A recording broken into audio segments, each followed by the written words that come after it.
รัฐบาลลาวได้มอบเงินและเครื่องช่วยเหลือบรรเทาทุกข์ให้แก่รัฐบาลเมียนมา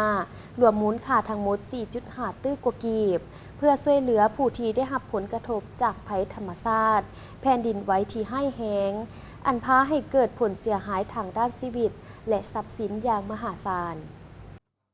ท่านพลเอกจันทร์สมรจัญญาราษฎร์รองนายกรัฐมนตรีได้ต่างหน้าให้รัฐบาลแห่งสาธารณรัฐประชาธิปไตยประชาชนลาวมอบเครื่องอุปโภคบริโภคและเงินสดจำนวนหนึ่งรวมมูลค่าทั้งหมด 4.5 ตื้อกว่ากีบให้แก่รัฐบาลเมียนมา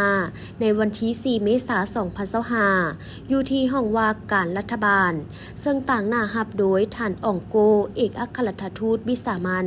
ผู้มีอำนาจเต็มแห่งสาธารณรัฐสหภาพเมียนมาประจำลาวโดยมีภาคส่วนที่เกี่ยวข้อง2ฝ่ายเข้าร่วม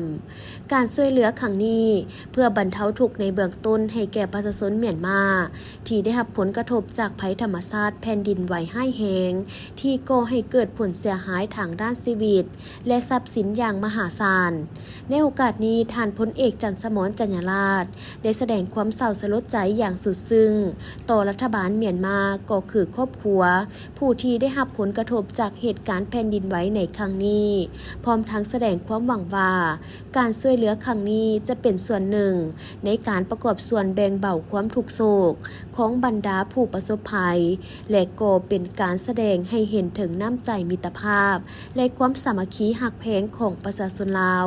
ต่อประชาชนเมียนมาพร้อมทั้งแสดงความเชื่อมั่นว่าภายใต้การนำพาชี้นำของรัฐบาลเมียนมาบวกกับความสามัคคีเป็นจิตหนึ่งใจเดียวของประชาชนเมียนมาจะเฮ็ดให้ผู้ประสบภัยสามารถผ่านพาวิกฤตการนี้ไปด้วยดีและขอให้ผู้ประสบภัยในครั้งนี้จงเข้มแข็งและมีกำลังใจในการต่อสู้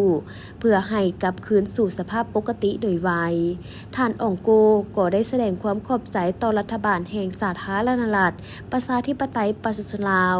ที่ได้มอบเงินและเครื่องอุปโภคบริโภคจำนวนดังกล่าวเพื่อช่วยเหลือประชาชนเมียนมาที่ได้รับผลกระทบจากภัยพิบัติทางธรรมชาติในครั้งนี้ซึ่งเป็นการแสดงให้เห็นถึงน้ำใจมิตรภาพและความสามัคคีหักแพง